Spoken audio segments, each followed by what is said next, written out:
Boa noite a todos, bem-vindos a mais um painel do Summit de Educação do Mercas. A gente vai ter agora o painel Mentes Brilhantes e a Liderança Sistêmica, os elementos disruptivos para combater o burnout e otimizar a aprendizagem. Antes de passar a bola para o Kleber, que é quem vai mediar, eu quero agradecer aos patrocinadores então, que permitem acontecer esse evento, então a Lumiar, o Colégio Renascença e a Matific, os nossos mantenedores, a Hebraica, a CIP Fundo Comunitário. Eu convido a todos a conhecerem os estandes de exposição. Então, aí na plataforma tem uma seção de estandes de exposição, é a nossa versão digital do que seriam os quiosques de uma feira presencial, e convido a todos a participar nos comentários. Então, aí na plataforma onde está sendo transmitido, embaixo tem uma seção para comentários, e aí todos podem mandar perguntas por ali. E aí pode interagir com os painelistas. Então, eu vou apresentar o Kleber Oliveira, que aqui vai estar mediando. Então, o Dr. Kleber Oliveira, ele é PhD em Consumer Behavior e UX, que divide o seu tempo entre a academia e o mundo empreendedor. O Kleber tem a vasta experiência em fintechs e recebeu o seu PhD da USP. Hoje ele será o nosso mediador, e super bem-vindo aí, Kleber, a bola está com você. Obrigado, Ariel. Obrigado, pessoal. Sejam todos bem-vindos para esse nosso painel de hoje. Como o Ariel já fez a introdução do nosso tema aqui, a gente vai falar de um assunto que ele está bastante à moda, é um assunto que ele é bem importante para a gente entender nesses tempos todos de pandemia aqui, como é que a gente pode trabalhar para eliminar burnout, como é que a gente pode melhorar para ajustar um pouco do que a gente tem passado, um pouco do que a gente tem sofrido, do que tem sentido aqui durante esses últimos períodos, né? Esse último ano, esses últimos 15 meses, eles têm sido bastante desafiadores em várias frentes. Eu queria apresentar para vocês as pessoas que vão estar hoje compondo com a gente esse painel. Primeiro eu queria apresentar a Debbie Forman, que ela é uma empreendedora e uma das fundadoras da Quiz Neurobusiness, também é parceira de algum tempo já do Mercas, organizou uma série de cursos e palestras para alguns empreendedores pelo Núcleo CAP. Os principais temas que a Debbie trata são relacionados a negócios de uma forma consciente, o que é chamado de Mindful Business. Ela também é coautora do livro Liderança Sistêmica. A doutora Cláudia Klein, ela é médica, tem um foco em neurofeedback para redução de estresse, redução de ansiedade, melhoria de sono e tratamento de dores para poder atingir um equilíbrio mais saudável para o corpo, pela mente e para o espírito, associando algumas técnicas complementares, como meditação e acupuntura, além da medicina tradicional. Não vai estar fisicamente conosco hoje, mas a gente vai ver o que ela preparou para nós. Tem algumas gravações que são muito interessantes aqui, que a gente vai ver. Vantagem de ser mediadora é que você vê essas coisas antes, então você já sabe como vai ser, dá para garantir que o conteúdo ele é bem interessante. Fiquem ligados. E o Renato Snyder, que vai estar aqui com a gente, que tem algumas atividades de marketing e desenvolvimento de negócios que ele desenvolve, sendo sócio da Sales Brain aqui no Brasil. Ele dirige projetos de neurociência aplicado ao marketing. Já capacitou mais de 8.000 pessoas em neuromarketing e ele é professor em cursos de marketing de neuromarketing em instituições aqui do Brasil, da Alemanha, da Espanha, de Portugal e dos Estados Unidos. Então a gente tem um time bastante variado, um time bastante interessante para conversar aqui hoje com vocês. E a gente vai olhar, como a gente falou um pouco de pessoas, como a gente está falando de comportamento, como a gente está falando de neurociência, a gente pensa um pouquinho do que se passa na nossa cabeça nesses tempos todos desafiadores, como eu já falei antes. A gente tem vários conceitos aqui que a gente já tratou nessa primeira introdução. A gente fala de mente, a gente fala de neurobusiness, a gente fala de liderança sistêmica, a gente fala de mindfulness, de presença, de consciência daquilo que a gente está fazendo, de como a gente consegue juntar essas coisas todas nas nossas atividades de aprender, de empreender, de trabalhar, de otimizar os nossos resultados. Mas o que acontece quando tudo isso junta com uma síndrome de burnout, assim, que além da pandemia, a gente ainda passa por algumas outras experiências agora, que estão deixando a gente com, vamos dizer assim, muita coisa à flor da pele, o que gera uma série de elementos, entre eles o burnout. Como é que a gente pode fazer para combater um pouco isso? Queria perguntar para você, Debbie, nesse aspecto, o que a gente consegue trabalhar? Assim, o que é essa liderança sistêmica ou liderança holossistêmica? Explica um pouquinho para a gente.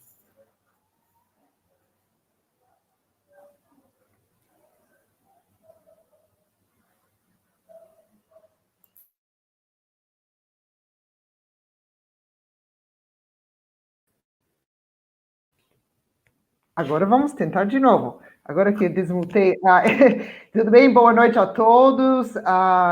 Eu sei que a gente está com bastante gente assistindo agora e eu queria dar uma boa noite especial para o Faquin, que ouvi falar que vocês estão aí.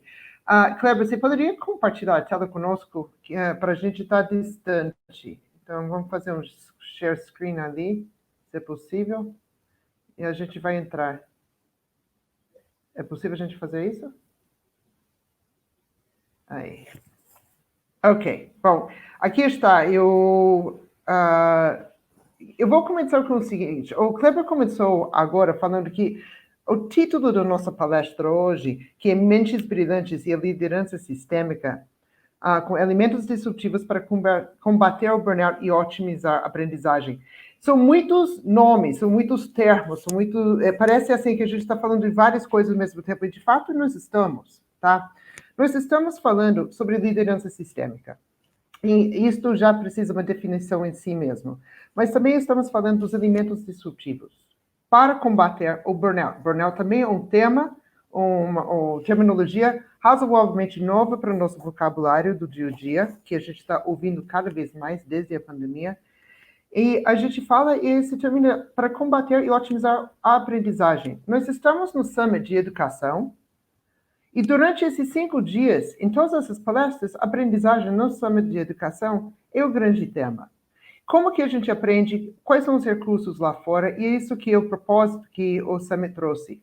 Para explicar um pouco mais, eu queria fazer, como o Kleber mencionou, sim, eu coautorei esse livro de liderança sistêmica. É um assunto que está, vamos supor, tomando campo dentro das empresas agora, mas Kleber, se você puder compartilhar de novo, o coordenador desse livro, ele definiu, e cada um de nós tem uma definição parecida, mas um pouco diferente, mas ele definiu como assim, a capacidade de conduzir e obter resultados no mundo disruptivo, cada vez mais complexo. Bom, isso foi antes do Covid. Se já era um ambiente dentro do mundo que a gente vive complexo, a complexidade aumentou nos últimos 15, 16 meses. E aí a gente tem o mundo disruptivo. Se o mundo está em fase disruptiva, a gente precisa também de elementos disruptivos, que o Renato daqui a pouco vai conversar bastante sobre isso, para a gente liderar com o burnout. A liderança sistêmica, ou holossistêmica. Holo, raiz da palavra grego, é o entorno, o inteiro. A liderança sistêmica aborda dois lados ao mesmo tempo. Por um lado, nós somos líderes de grupos. E nós lideramos e temos os liderados. Na liderança sistêmica, a gente tem que se colocar nos dois lados ao mesmo tempo. Aprimorando os soft skills, as habilidades socioemocionais, para ter uma visão 360 e nos colocar também no lugar do outro. Empatia. Isso também requer que a gente lidera a si mesmo. Como que eu vou liderar os outros se eu não conseguir liderar a mim mesma? Então, durante esse processo e o burnout, a doutora Cláudia, como a Kleber falou, gravou uma série de vídeos para a gente e nós vamos ter uma definição mais científica sobre o burnout daqui a pouco. Mas durante essa fase do burnout, se você não conseguir liderar a si, você não vai conseguir comandar a si e os outros que estão dentro. E não esquece que a liderança sistêmica, a capacidade de estar inteiro, começa com propósito. E a gente vai falar isso sobre isso daqui a pouco. E ele requer, tanto do lado, uma escuta ativa. Se você tiver uma escuta ativa, com atenção plena, e durante o burnout, nenhum nem outro é possível. Tem um cara muito famoso nos Estados Unidos de self-learning, o nome dele é Tony Robbins. E ele tem uma frase que ele fala, não deixa o como ser seu tirano. Quando a gente fala de neurobusiness, neurociência, quando a gente fala de mindfulness, mindful business, muitas vezes as pessoas falam, parece muito complexo, é difícil demais. O como aplicar isso, o como entrar nesse mundo, já assusta. Não deixa esse como ser. Então, hoje à noite, nosso propósito é de apresentar conceitos, elementos, ideias, para vocês saírem e falar, nossa, não é tão difícil. eu estou dentro desse barco, estamos todos no mesmo barco, e eu posso participar desse mundo para ser líder de mim mesmo. Kleber. Podemos ir para a próxima. Muito bem. Interessante. Eu pedi para colocar esse slide aqui dentro, só para mostrar, enquanto a gente estava montando essa apresentação, falando de burnout, é o trend, é o topic, é o assunto do momento. Eu recebi 2 e-mails. Por um lado, burnout. A Mil está oferecendo serviços agora para tratar e prevenir o burnout, de tanto que está sendo buscado dentro das operadoras de planos de saúde. Agora, se você olhar lá em cima, do lado esquerdo, vocês vão ver que tem uma fila de imagens que tem vermelho, laranja e amarela, e tem uma fila lá embaixo de imagens que são mais do tom azul. Mas isso foi publicado pela Forbes, e foi um estudo dentro do Microsoft dos funcionários em tempo de tela que estavam tendo uma queda de performance dentro de suas empresas. Então, eles começaram a ver que os funcionários, quanto mais tempo, mais reunião, mais apresentações por tela, menos performance. Colocaram esses funcionários dentro da ressonância magnética. Aquela primeira parte lá em cima é como as imagens que saíram das ressonâncias. Fizeram uma série de práticas e táticas que você vai ouvir tanto do Renato como da doutora Cláudia, e em 15 dias ficou mais calmo, ficou com a capacidade tanto da atenção plena como escutativa, e os resultados começaram a subir de novo. Vamos para o próximo?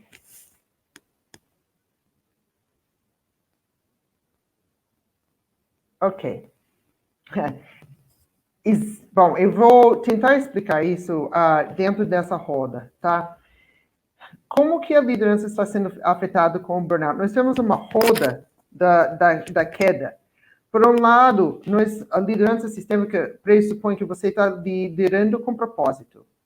E o propósito requer atenção plena. Se você não tiver propósito naquilo que você está fazendo, não faz sentido. Se não fizer sentido, você não consegue estar consigo dentro daquela atuação. E quando a gente fala de liderar, deixa claro, não estou falando só de liderança em empresas. Você lidera a sua vida nas atividades dentro da família, quando você está falando com o seu vizinho. A gente lidera nossa atuação para a busca de cada dia progredir um pouco mais dentro da nossa vida. Nessa questão da liderança, de propósito e com atenção plena, se eu estiver bem, mas as pessoas ao meu redor que estão recebendo, vamos supor, essa liderança de mim, estão com burnout, não adianta. Eu posso estar transmitindo uma mensagem clara, e a escutativa do outro lado não tem condições de absorver aquilo que eu estou falando, e vice-versa. Trabalhar com propósito, que requer atenção plena, existe dentro qualquer coisa de propósito que a gente tem, a gente quer tangibilizar. Eu tenho um propósito de viver uma vida boa, então eu vou tangibilizar a minha vida boa. Eu tenho um propósito dentro do meu trabalho, de entregar um trabalho. Se esse propósito não está claro e eu não conseguir tangibilizá-lo, eu vou deixar fragmentar tanto a essência. O que é a essência daquilo que eu faço? O insight. Qual foi a sacada que me fez querer viver esse propósito?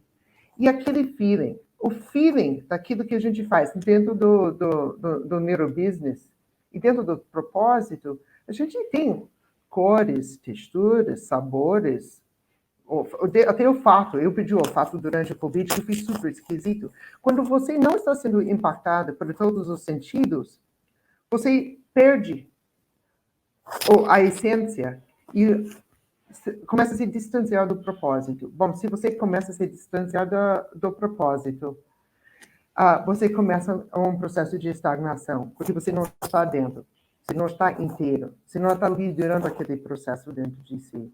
A estagnação aumenta o estresse. O estresse, quando não tratado, leva para burnout. o burnout acaba com o processo de aprendizagem. Liderança sistêmica induz sua capacidade da escutativa, da atenção plena. Esse estamos aprendendo o tempo inteiro. Com burnout, você deixa de aprender, você fica estagnada, e aí você começa a ver que os resultados despencam. Bom, quando a gente fala de resultado, mais uma vez, eu não estou falando só de resultado dentro da empresa. Muitos jovens tinham resultado de sair de casa e morar sozinho. Se você tiver resultado de uma separação, divórcio, de repente você fica estagnado. Você tem um objetivo de se casar, mas você não tem energia. Nem pedido de casamento você vai fazer, e por aí que vai. Então, essa estagnação, ela nos impacta em todos os níveis de nossa vida. Vamos para o próximo?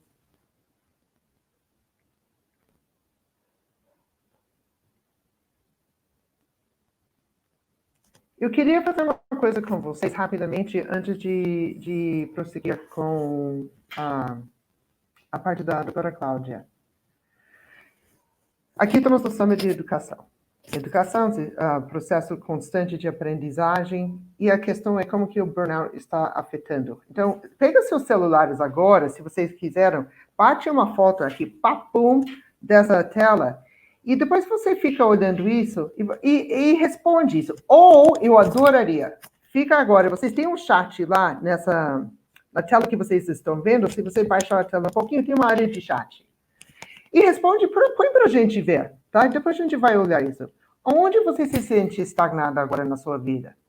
Na escola, atividades extracurriculares, família, casa, trabalho, todos, nenhuma?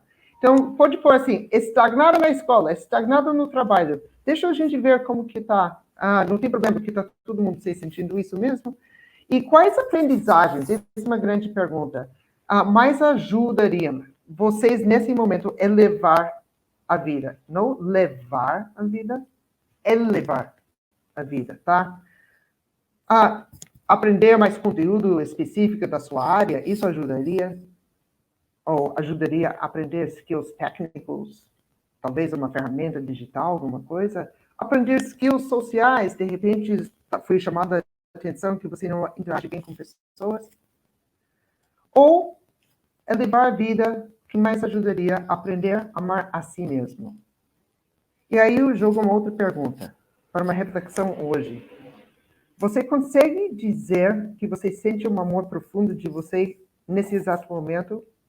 Porque, em geral, quando estamos estagnados, quando estamos com burnout, ou com excesso de cansaço, que não é igual do burnout, mas quando a nossa vida não está andando na inércia e na estagnação, é muito difícil de se sentir que você está liderando a si. E quando você não está liderando a si, você não está com a capacidade de viver seu propósito. E quando isso acontece, é muito difícil dizer que eu amo a mim mesmo. E agora a doutora Cláudia vai explicar, eu acho, como. É isso que é o próximo slide, Weber? Sim, a gente vai ver um pouquinho do que a doutora Cláudia tem para falar com a gente. É importante lembrar aqui nesse ponto, né, que o burnout ele é algo muito parecido com um deslocamento de energia, né, quando você não consegue usar a sua energia de uma forma como você usava antes, de uma forma normal. Você consegue não deixar organizadas as suas sensações todas, tudo aquilo que você consegue dar foco, aprender, você perde essas capacidades assim de repente.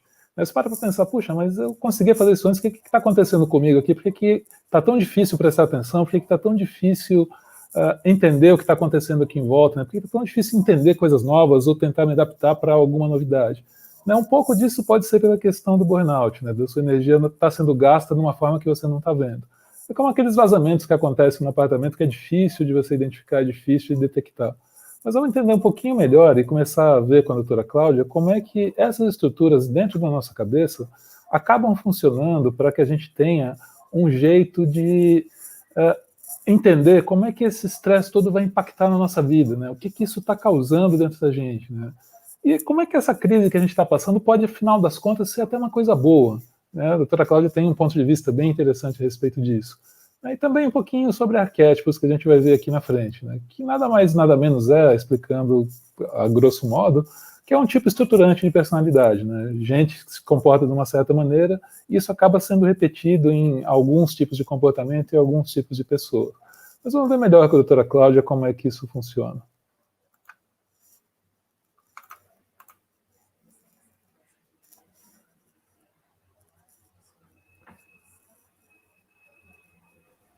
Estou sem áudio. Opa. Vou voltar para trás. Boa noite, todo mundo. Enquanto a gente está resolvendo o problema técnico, eu espero que vocês todos estão bem. E para a nossa galera do Faquinho, sei que vocês estão nos assistindo, para vocês que estão lá do clube, ó, nessa palestra de hoje. Vamos lá. Vamos começar a nossa palestra de hoje. Meu nome é a doutora Cláudia Klein, eu sou neurologista. Seis pedaços de uma palestra que eu assisti em 1998, quando eu estava saindo da faculdade, de um antropólogo e de um psicólogo transpessoal chamado Roberto Crema, que me impactou muito, porque eu adoro estudar a mente humana e o comportamento e como que é o nosso olhar para tudo na vida, né? Porque tudo tem a ver com a maneira, não como ela realmente é, mas com a maneira como a gente enxerga, né? E é por isso que a mente humana sempre me fascinou. E o Roberto começa a aula dele dizendo assim: ninguém transforma ninguém, ninguém se transforma sozinho, nós nos transformamos nos nossos encontros quando nós temos o nosso coração inclinado para aprender. Então, é o que eu peço para vocês hoje, né? Vamos abrir os nossos corações para os nossos aprendizados, né? E que para tudo isso que for falado aqui no simpósio, toque de uma maneira importante no coração de vocês, e que com isso faça com que o aprendizado se torne mais leve e mais eficiente. Nós vivemos numa crise abençoada que Jean-Yves Leloup chamou de crise da crisálida. É uma crise que nos desperta, graças a Deus, e graças à dor também. Toda crise tem a dimensão instrutiva e é uma oportunidade de aprendizado, de evolução e de crescimento. Então, eu não sei se vocês acham e se vocês percebem isso, nós somos privilegiados de vivermos num momento como esse. Jean-Yves Leloup, ele diz que não é esmagando a lagarta que nós vamos fazer nascer mais rápido a borboleta, né? E que esse é um tempo de passagem, um tempo de transmutação, um tempo de mudança dos nossos valores e da nossa consciência. E nesse momento nós estamos sendo convocados para sermos quem realmente nós somos. Uma vez perguntaram para um pajé, para um índio de 101 anos, e perguntaram para ele: o que é que você faz? Ele disse: eu ensino o meu povo. Mas o que é que você ensina? Ele disse: eu ensino 4 coisas. Primeiro, eu ensino meu povo a escutar. Segundo, eu ensino que tudo está ligado com tudo. Terceiro, eu ensino que tudo está em transformação. E quarto, eu ensino que a terra não é nossa, nós é que somos a terra. Então, tudo começa por uma escuta, né? Tudo está ligado com tudo. Um espirro na Ásia causou uma pandemia no Ocidente. E tudo está em transformação. Então, quando a gente começa a falar de liderança, a primeira coisa que a gente tem que entender de um líder nato, de um líder holocentrado, é um líder que entende essa escuta interna. E para a gente conseguir entender um pouquinho sobre o aspecto da liderança, a gente precisa entender um pouquinho sobre o arquétipo de Jonas. Jonas, em hebraico, significa Yoná, a pomba das asas cortadas. Jonas foi aquele que foi chamado, mas ele tinha um desejo inconsciente pela normose. É aquela lagarta que prefere ficar lagarta dentro do casulo e não se transformar em borboleta. E ele mostra como nós resistimos a investir no nosso próprio potencial de sermos quem realmente a gente tem que ser. Eu não sei se vocês lembram da história de Jonas, né? Mas Jonas, ele recebe um chamado interno.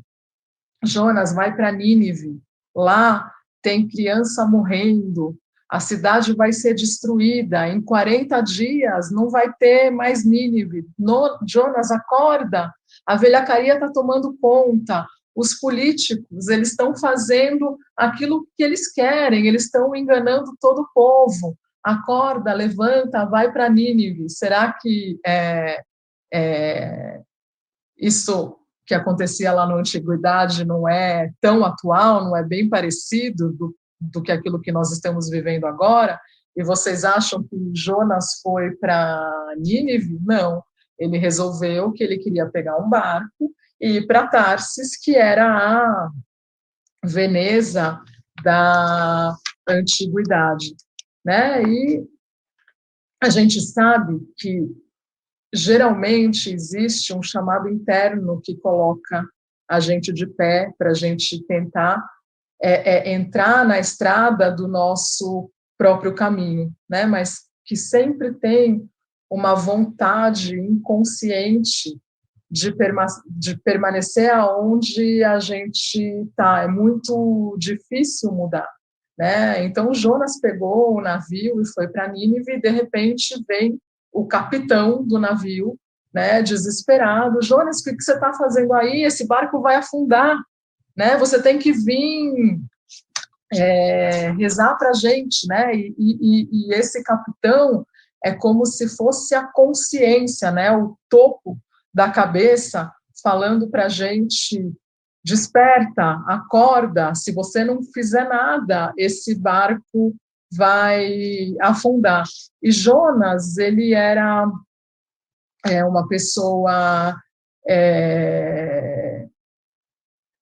que queria ficar dentro do cantinho dele, né? Mas ele tinha essa consciência do chamado. E, na verdade, a doença, né? O que é, na verdade, né? A doença é como se fosse um WhatsApp, um SMS, né? Dizendo: você se desviou do seu caminho, né? E quando você não consegue acordar, quando você não consegue despertar, quando você não consegue enxergar essa escuta interna, você acaba atraindo tempestade, né? E foi isso que o Jonas atraiu no navio, e ele tinha consciência que essa tempestade era por conta dessa dificuldade dele de enxergar o próprio caminho, né? Então, ele fala assim: não, eu sei que eu me desviei do meu caminho e que se vocês me jogarem no mar, essa tempestade vai acabar. Então, me joga no mar, vamos acabar com tudo isso, porque eu sei que a culpa é minha. Mas todos os outros tripulantes do navio eram muito generosos e conscienciosos, né? E eles acharam injusto jogar Jonas no mar. Então, eles falaram: não, vamos tentar atirar na sorte, né? Quem sair vai ser atirado para fora do navio para ver se essa tempestade acalma.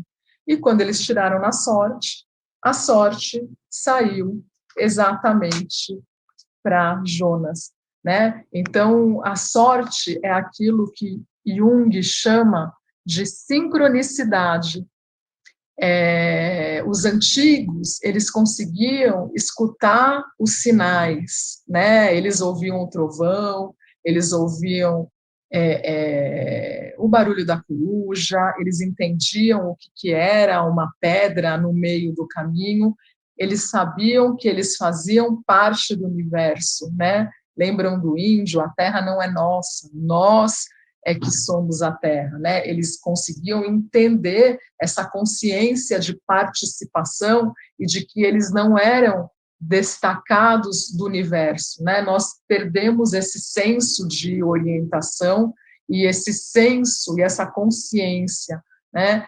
Tornamos-nos todos pobres diabos jogados no mundo sem sentido. É isso que o normótico ele crê de si mesmo, né? Que ele não tem, o problema não é com ele, né? Ele não tem função nenhuma, né? Se atearam fogo no mendigo dormindo na rua, ele não tem nada a ver com isso, né? É isso que o normótico entende quer dizer que ele não entende da consciência do universo, né? Então Jonas, ele mergulha no oceano e esse é um sinal do mergulho das próprias profundezas do nosso próprio consciente, né? Então, arquetipicamente, quando Jonas mergulha no oceano para a tempestade acalmar, ele está mergulhando dentro dele mesmo para conseguir entrar nesse mundo do autoconhecimento, né? Esse é um grande ensinamento, assim como dizia um grande mestre, Eckhart, diante da Inquisição, né? Ele dizia assim: eu posso me enganar, mas eu não posso mais mentir.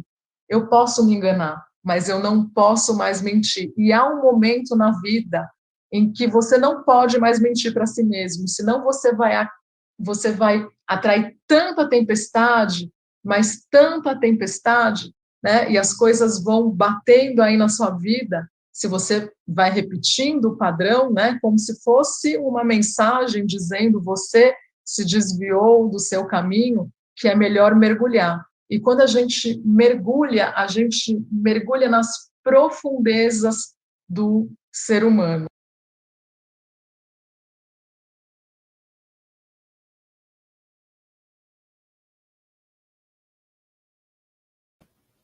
E estamos de volta.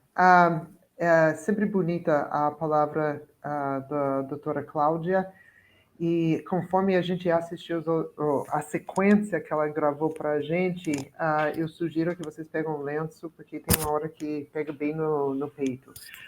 Eu gostaria de começar a introduzir o Renato, que vai entrar já, só para explicar como que a gente dividiu. Vocês, mais uma vez, reforçando alguns conceitos. Estamos falando de liderança sistêmica, liderança. A Cláudia mostrou agora com Bagé, escuta ativa, propósito, a capacidade de atenção plena. E agora a gente vai quebrar isso por 3 categorias. O teórico está vindo pela doutora Cláudia, na parte da ciência. O interativo vai ser cada vez mais comigo, mais para o final. E eu gostaria de colocar para vocês que estão assistindo, temos o chat box lá embaixo. É para vocês colocarem seus comentários, fazer suas perguntas, interagir com a gente. A gente vai fazer umas interações mais para o final. E o assimilado, como que a gente faz isso na vivência? E quem vai mostrar agora a questão dos elementos disruptivos dentro do burnout, Renato Schneider. Renato, eu estou muito feliz, eu estou muito animado para ouvir o que vocês vão falar para a gente hoje. Eu vou multar aqui para você entrar. Seja bem-vindo ao Mercais. O Renato fala conosco de Curitiba. Olá, pessoal, boa noite. Todos me ouvindo aí? Acho que o Kleber está me escutando. Bom, é um prazer estar aqui com vocês. Eu vou compartilhar a minha tela e explicar um pouquinho para vocês sobre o processo de comunicação, né? Não só na questão do burnout, mas principalmente nessa questão do burnout, como é que você faz para a sua comunicação ser efetiva? Né? Como é que você faz para que ela seja passada para outra pessoa num nível máximo de entendimento, num nível máximo de atenção, que é muito complicado, né? Hoje a atenção é um elemento extremamente, está cada vez mais escasso, muito disputado. as pessoas com burnout, com alto nível de cortisol, ainda já tem um decréscimo muito significativo de atenção. Então, como é que você faz isso? Então, esse é o meu grande objetivo. Eu vou mostrar para vocês uma metodologia, que é uma metodologia que eu já venho trabalhando já há 7 anos aqui no Brasil, e eu espero que vocês gostem. Fiquem à vontade para fazer as perguntas que vocês quiserem. Eu vou tentar responder todas elas ao máximo. Se eu não souber alguma, eu prometo que depois eu volto para vocês de alguma forma para te dar as respostas. Então, eu vou compartilhar a minha tela aqui com vocês. Vamos ver aqui se eu consigo compartilhar. Só, por gentileza, Kleber, vocês estão vendo a minha tela aqui? Agora sim. Tá, perfeito. Bom, a ideia não é fazer propaganda, né? Mas eu sou sócio dessa empresa chamada SalesBrain. E o grande objetivo da minha fala, né, está ilustrado um pouco nessa imagem do stop splashing, né? Hoje a gente está bombardeando muito a comunicação numa área do cérebro que vocês vão ver, eu vou tentar convencer vocês, que ela não tem um protagonismo no nosso processo de decisão, né? Então a ideia é ensinar vocês a trabalhar com um modelo, né, dar para vocês alguns insights de um modelo que ajude vocês a trabalhar esse processo de persuasão, né?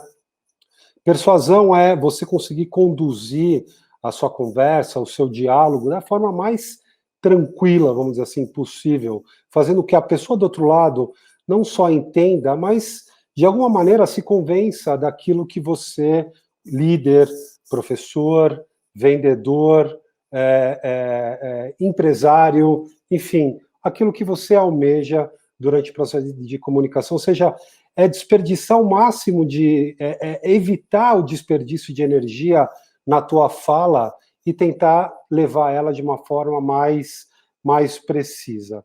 Para isso, a gente desenvolveu uma metodologia chamada de Neuromap, que ela está embasada nesse visual aí que vocês estão vendo, né? Essa metodologia eu uso muito na aplicação de marketing e vendas, por isso que a gente chama de neuromarketing ou neurovendas, mas, de novo, como a Debbie falou lá atrás, a gente está liderando o tempo inteiro, a gente está comunicando o tempo inteiro, a gente está vendendo de uma forma ou outra o tempo inteiro, então a gente pode, sim, utilizar esse modelo em no nosso dia a dia, de uma forma muito, muito tranquila e eficiente, né? Só para respaldar um pouco essa metodologia, antes de falar dela, né, a gente já implantou mais de 800 projetos, já treinamos mais de 230 mil executivos em 25 países. A gente tem esse livro chamado The Persuasion Code, Código da Persuasão. Se vocês quiserem olhar na Amazon, ela não está em português ainda o livro, mas está com 297 referências científicas. E o primeiro livro de neuromarketing no mundo foi escrito pelos meus sócios, o Christophe e o Patrick Revozois, chamado Understanding the Buy Buttons in Your Customer's Brain, conhecendo o botão de compras no cérebro dos seus clientes. E já ganhou vários prêmios também, American Marketing Association, Advertising Research Foundation, e o Vistage, que é a maior organização de CEOs do mundo, já premiou a gente de alguma forma. Bom, a gente vem trabalhando muito nessa área de neuromarketing, né?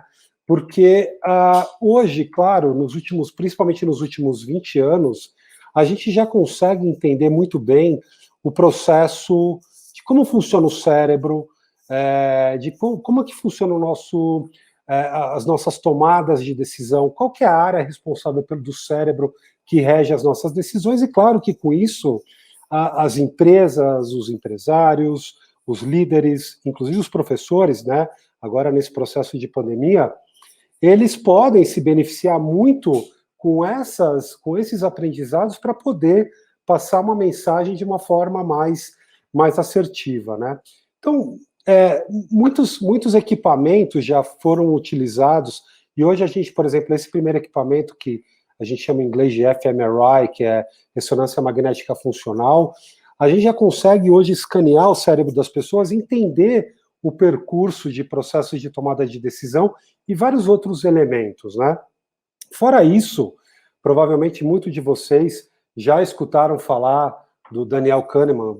Acredito que vários inclusive, já devem ter lido o livro do Kahneman, o cara que ganhou o Prêmio Nobel de Economia em 2004, depois o pupilo dele, o Richard Thaler, que ganhou o Prêmio Nobel de Economia em 2017, duas pessoas que passaram a desconstruir, de certa maneira, as teorias da economia racional e, como psicólogos que ganharam o Prêmio Nobel de Economia, passaram a falar muito mais sobre economia comportamental, ou seja, nós não somos máquinas racionais de tomar decisão, a gente é muito mais máquina emocional de tomar decisão. Né? Então aqui tem várias literaturas, vários livros. Hoje, se vocês olharem só no YouTube, o que tem de coisas relacionadas a neuromarketing, provavelmente vocês já devem ter conhecido o Dan Ariely, que escreveu esse livro fantástico chamado Previsivelmente Irracional, que essas pessoas realmente começam a mostrar para a gente como é que funciona, então, esse nosso processo de decisão. Então, falando um pouquinho como funciona o nosso processo de decisão, nada melhor, eu não sei se eu consigo aqui me olhar, porque... bom, mas tudo bem. Vamos falar um pouquinho do cérebro, né? O cérebro, ele é o único órgão do nosso corpo que tem evidências muito claras de ter passado por um processo de evolução. Se a gente parar para pensar e analisar lá no tempo antes da introdução dos homos, né, Homo erectus, Homo habilis, Australopithecus, etc., todos os seres, eles eram quadrúpedes ainda, eles estavam naquela posição ainda de 4, e quando eles começam a se levantar, o que a teoria fala e o que a teoria mostra é que tem uma mudança no centro de gravidade aqui da nossa caixa craniana, surgindo espaço para essa área azul do cérebro aqui, que vocês estão vendo. Eu não sei se vocês estão vendo o meu modelo aqui, mas eu vou tentar mostrar aqui para vocês, que é essa área aqui do cérebro, que a gente chama de cérebro racional, nosso neocórtex, né? Essa área do cérebro, ela começa a surgir mais ou menos há 3, 4 milhões de anos, quando surgem os hominídeos, australopithecus e etc., né? E é a área do cérebro que nos fez Homo sapiens. A nossa espécie surgiu mais ou menos há 200 mil anos, né? Homo sapiens em latim significa aquele que sabe, porque a nossa espécie é a única que sabe alguma coisa. Mas o que a neurociência prova, sem sombra nenhuma de dúvidas, é que, claro que essa área tem uma importância muito grande nas nossas decisões, mas ela não é o protagonista, não é a área protagonista das nossas decisões. Existem duas outras estruturas que estão representadas nessa área laranja, que a gente chama de primal brain, que, de certa maneira, tem uma influência e um protagonismo muito maior nas nossas decisões. Tem uma área que a gente chama de middle brain, que é o cérebro do meio, que é o nosso sistema límbico, que está relacionado, aqui se vocês olharem o meu prop aqui de novo, a essa parte aqui, que é a área do cérebro que processa todas as nossas emoções, e tem ainda abaixo dela uma área que a gente tem há 500 milhões de anos, né, enquanto a área azul tem 3, 4 milhões de anos, que é essa área aqui, que muita gente chama de reptilian brain, o cérebro reptiliano, porque a gente compartilha essa área do cérebro com os vertebrados, inclusive com os répteis, né, que essas duas áreas juntas, que compõem essa parte amarela, que o Kahneman chama de sistema 1, ela tem um protagonismo muito maior nas nossas decisões do que a área azul. Então, o que eu quero mostrar para vocês é que, se vocês querem trabalhar uma comunicação efetiva, e se vocês querem trabalhar uma comunicação que seja persuasiva, você primeiro precisa usar o mecanismo que a gente chama de utilizar um processo de bottom-up, ou seja, você como líder, como professor, como empresário, como vendedor, o que seja, você primeiro tem que influenciar essa área de baixo do cérebro, de alguma forma, que é o que eu vou falar agora para vocês, né? Essa área do cérebro, falando sim, você regula muito mais rápido a parte azul do cérebro, que é o nosso neocórtex. E aí sim, você faz a persuasão de fato. Ou seja, você tem que primeiro levar uma comunicação que seja amigável a essa área mais emocional do cérebro. Essa área emocional do cérebro, sendo impactada positivamente, ela vai regular muito melhor a tua área neocortical, que aí você vai conseguir gerar um efeito de persuasão mais efetivo, né? Vocês não querem acreditar em mim? Acreditem nesse cara, que é o Daniel Kahneman, que vocês provavelmente já conhecem, que escreveu o livro Pensando Rápido e Devagar, que o Kahneman, ele coloca esse rational brain, ele chama ele de sistema 1, né, que é o nosso cérebro rápido. Não, desculpa, o rational brain é o nosso sistema, o nosso sistema 1, que ele é o sistema 1, que é o sistema 2, na verdade, que é o nosso cérebro devagar, né? Se eu falar para vocês, por exemplo, 15 vezes 17, né? Claro que vocês vão chegar na equação, mas vai demorar um pouquinho mais.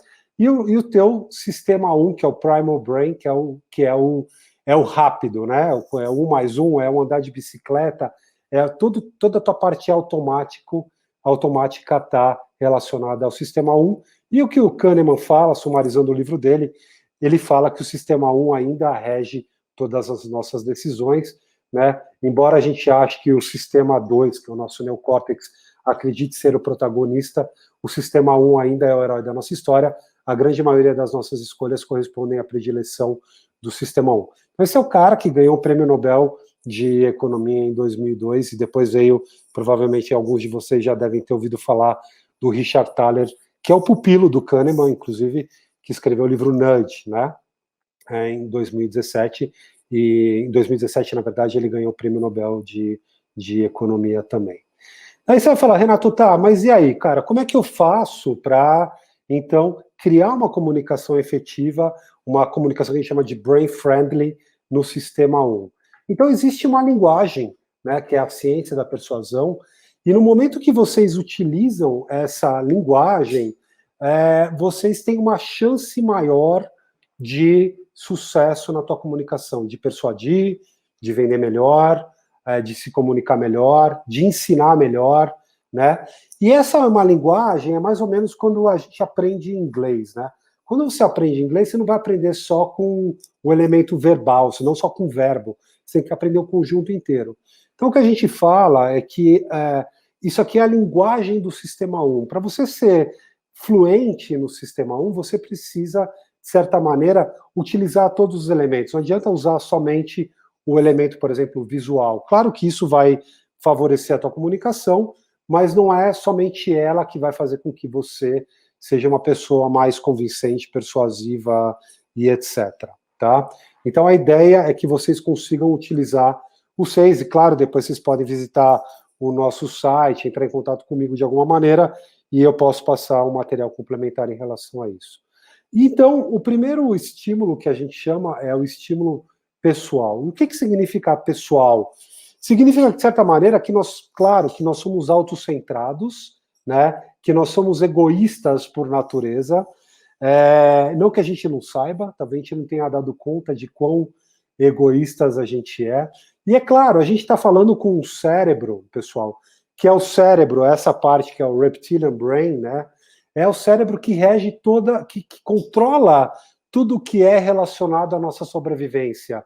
Batimento cardíaco, pressão sanguínea, temperatura, digestão, enfim, toda a parte relacionada à nossa sobrevivência é controlada pelo nosso cérebro primário, né? Então, não pode ser diferente que nós temos esse senso um pouco mais egoístas, vamos dizer assim, né? Basta a gente ver hoje, né, no momento de pandemia que a gente está, o que o nosso presidente está fazendo, né? Ao invés de ele se conectar com as verdadeiras dores da população brasileira, que é a sobrevivência, ele está fazendo totalmente o contrário. Ou seja, ele tinha a faca e o queijo na mão para criar uma comunicação muito mais empática, dirigida na dor da população, e ele está fazendo totalmente o contrário. Ele está perdendo totalmente a popularidade dele, justamente porque ele não soube e não está sabendo se comunicar com esse cérebro da sobrevivência. Então, o que eu quero dizer com isso é que a gente tem que se conectar realmente, fazer uma comunicação, que é o que a doutora Cláudia falou e que a própria Debbie falou agora, uma comunicação empática, uma comunicação que seja dirigida para a pessoa. Se a gente olhar hoje no mundo empresarial, vocês podem notar, os websites da vida, etc., 99% das empresas, o que elas fazem? elas falam muito mais dela do que do outro. Então, no momento que, como a própria doutora Cláudia falou, que você cria uma escuta ativa e que você realmente se conecta muito mais nas dores da pessoa do outro lado, é evidente que você vai conseguir criar uma mensagem que tenha muito mais impacto para outra pessoa, né? Tem até essa propaganda, vocês não vão conseguir escutar, mas eu tenho certeza que vocês vão entender ela só vendo ela, que mostra justamente esse nosso lado egoísta.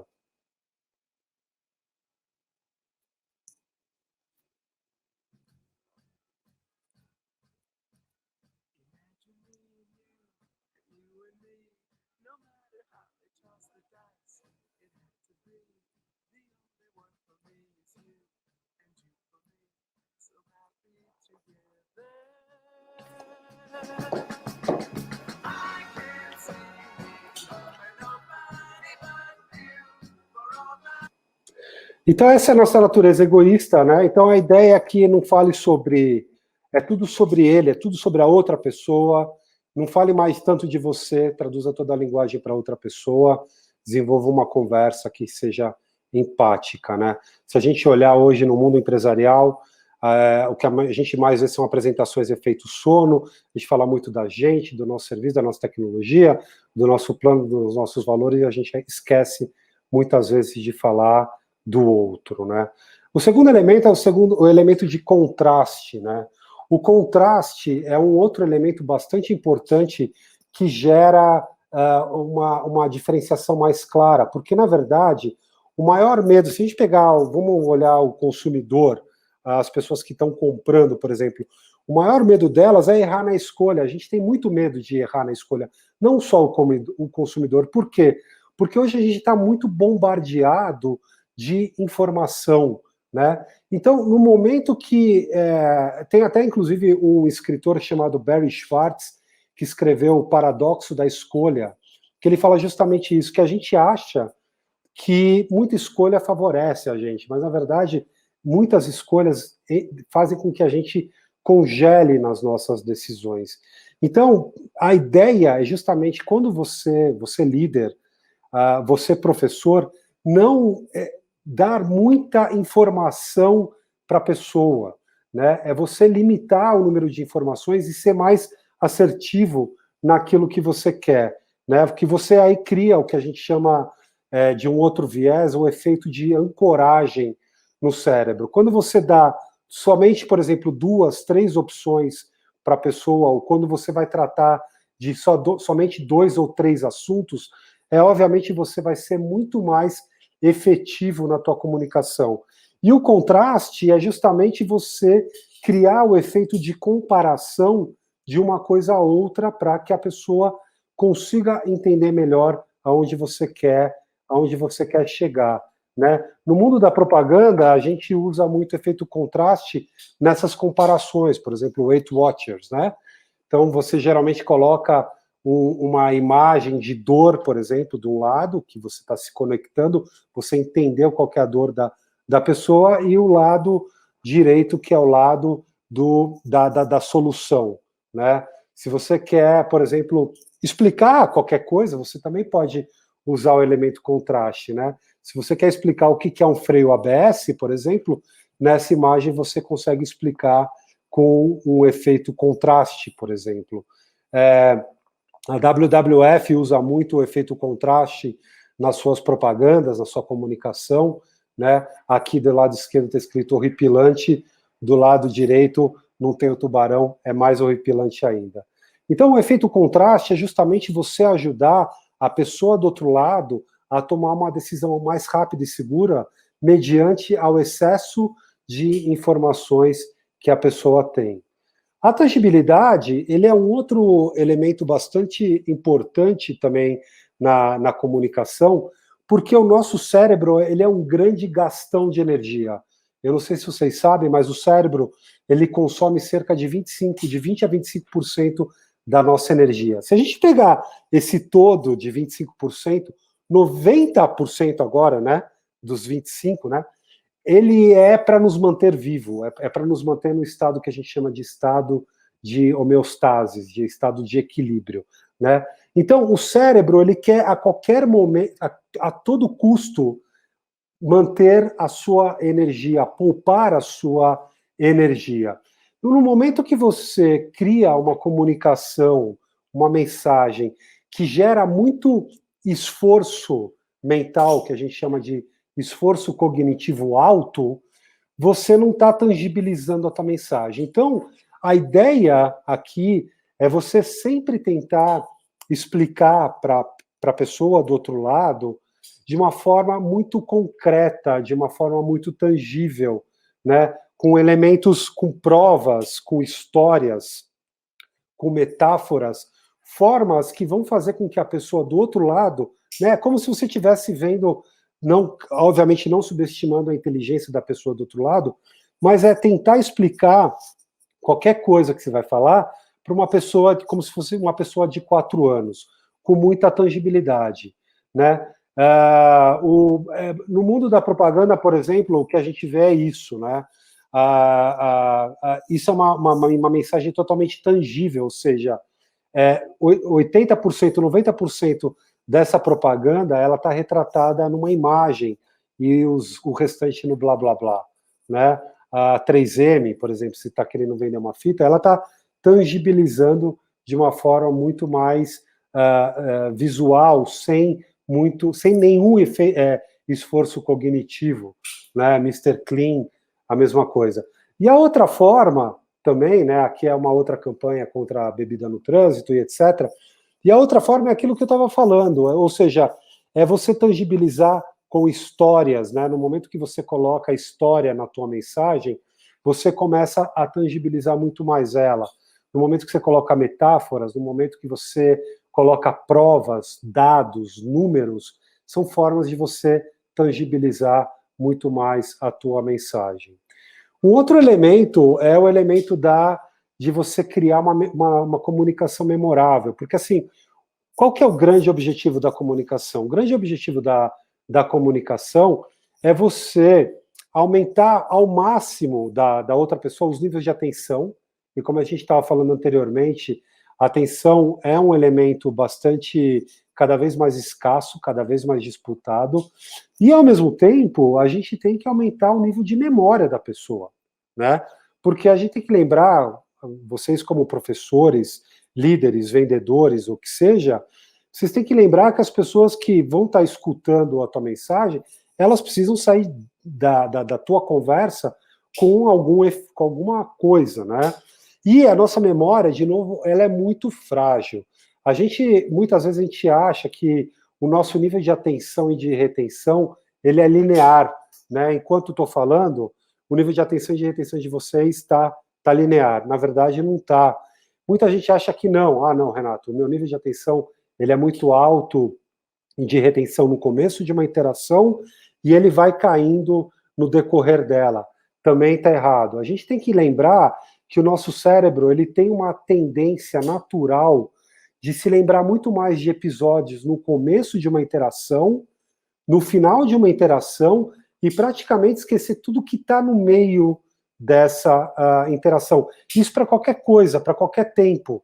Se eu falar para vocês, se vocês lembram do primeiro beijo, provavelmente vocês vão lembrar. Se eu falar para vocês, vocês lembram do último beijo, provavelmente vocês vão lembrar. Agora, se eu perguntar para vocês, vocês lembram do terceiro, quarto beijo que vocês deram na vida, vai ficar mais fácil. Do primeiro carro, do último carro, de qualquer episódio. Uma coisa muito importante aqui também é que o nosso cérebro ele não vai lembrar muito mais do que 30% de informação. Tá? O próprio Jorge Lucas falou, olha, você quer fazer um filme legal? O segredo para um filme bom faz uma entrada quente, um final quente e não estraga nada no meio. Né? Quando eu falei de 30%, se eu falar para vocês, você, dinheiro, economia, fácil, novo resultado, segurança, aprovado, saúde e amor. Né? Quantas palavras vocês vão se lembrar do que eu falei? Provavelmente você, dinheiro, amor, são as palavras que geralmente estão no começo e no final de uma interação. E o que a gente acaba fazendo, muitas vezes, quando a gente vai se comunicar, vai vender, a gente acaba gastando muito tempo falando das coisas menos importantes no começo de uma interação. Então, no mundo dos negócios, a gente acaba falando muito da nossa missão, diferenciais, dos nossos produtos, serviços, da nossa tecnologia. Depois eu vou falar dos 10 motivos que você deve comprar de mim no meio da interação, que é no momento que o cérebro está desligado, e eu falar de minha missão, meu diferencial, meu produto, minha tecnologia, a pessoa do outro lado não está nem aí com você, porque ela, na verdade, ela tem aquele senso egoísta. Então, a tua comunicação, de certa maneira, não funcionou, ela não foi tão efetiva. Então, o que a gente sugere é justamente criar o impacto da tua comunicação muito no começo dela, repetir ela no final para você gerar o efeito memória, e se tem pontos importantes para você falar, você repetir eles. E, de novo, não usar muito mais do que 3 assuntos importantes dentro da tua comunicação, porque, no final das contas, a pessoa do outro lado ela vai se lembrar não mais do que 30% daquilo que você falou. Depois a gente tem um efeito, o estímulo visual, porque o visual, na verdade, é o modo natural desse cérebro primário. Se a gente parar para pensar, né, a gente tem uma área aí que a gente chama de área reptiliana, que a gente compartilha com os vértebros e todos os vertebrados. Os dinossauros que surgiram na Terra, sei lá, 200 milhões de anos, esses caras já tinham visão. E o nosso neocórtex, ele surgiu há 3, 4 milhões de anos. Ou seja, o nosso sistema de visão ele é muito mais antigo do que o nosso cérebro racional. O nosso nervo óptico, ele é, em média, 40 vezes mais rápido do que o nosso nervo auditivo. Então, se vocês querem influenciar, ensinar, vender, o que for, vocês precisam usar elementos visuais para mobilizar as outras pessoas, tá? Tem até um case muito interessante, não sei se já ouviram falar, isso está inclusive no livro do Richard Thaler, o Nudge, que ele fala justamente no livro, o case do aeroporto de Schiphol, né, na Holanda, provavelmente muitos de vocês já passaram por lá, e em algum momento, eu não sei exatamente quando, eles estavam tendo um problema muito sério nos sanitários masculinos, que estava tendo os homens estavam fazendo muito xixi para fora. Não sei porquê, Holanda, Amsterdã, sei lá, se tem alguma relação direta ou não, mas eles estavam tendo muito esses problemas do inglês que a gente chama de leaking, né? E aí, hoje a gente já vê muito isso em vários lugares, mas eles foram os precursores de colocar a mosquinha dentro dos vasos sanitários. E só com esse estímulo visual, eles conseguiram reduzir 80% dos respingos, né, dos homens. Imagina quanto eles economizaram de água e de produtos de limpeza só com esse estímulo visual. Então, estimular a pessoa visualmente também é uma coisa bastante importante. No mundo da propaganda, a gente usa estímulos visuais dessa forma, né? Então, é uma ilustração que mostra de forma clara como o seu produto, como o seu serviço vai impactar a vida da outra pessoa. Nesse caso, é uma propaganda da Bose, não está impactando de uma forma tão positiva, mas mostra o poder, por exemplo, do produto, né? Assim como se você quer vender uma graxa de sapato, qualquer coisa assim. Bom, então, por último, o estímulo emocional. Eu não sei se vocês já ouviram falar, mas tem um escritor, na verdade não é um escritor, é um neurocientista muito famoso chamado Antônio Damasio. O Damasio escreveu um livro chamado O Erro de Descartes, né? Acho que a grande maioria de vocês sabem que foi Descartes, o pai da razão, filósofo do século XVII, o cara que fez a teoria cartesiana, etc. E o Damasio escreveu O Erro de Descartes porque o que ele faz é ver cérebros sendo escaneados em máquina de ressonância magnética funcional a todo momento, e ele percebeu que a gente não é racional, tão racional assim. Então, sumarizando o livro do Damasio, do Antônio Damasio, ele fala assim: nós não somos máquinas de pensar que sentem, nós somos máquinas de sentir que pensam de vez em quando. Então, não é que a emoção seja um elemento à parte, você tem que colocar algum tipo de emoção na sua comunicação, se conectar com a dor da pessoa, trazer um elemento de alívio, isso já gera o que a gente chama de um coquetel emocional. E a outra coisa, um elemento muito importante da emoção, é que se você quer gerar realmente um efeito memória no cérebro da outra pessoa, você tem que colocar algum conteúdo emocional, porque a fórmula da memória, de certa maneira, é a emoção versus a repetição. Vamos pensar na emoção. Provavelmente todo mundo lembra o que estava fazendo no ano em 11 de setembro de 2001, mas se perguntar o que vocês almoçaram na semana passada, na sexta-feira passada, por exemplo, vocês provavelmente não vão lembrar.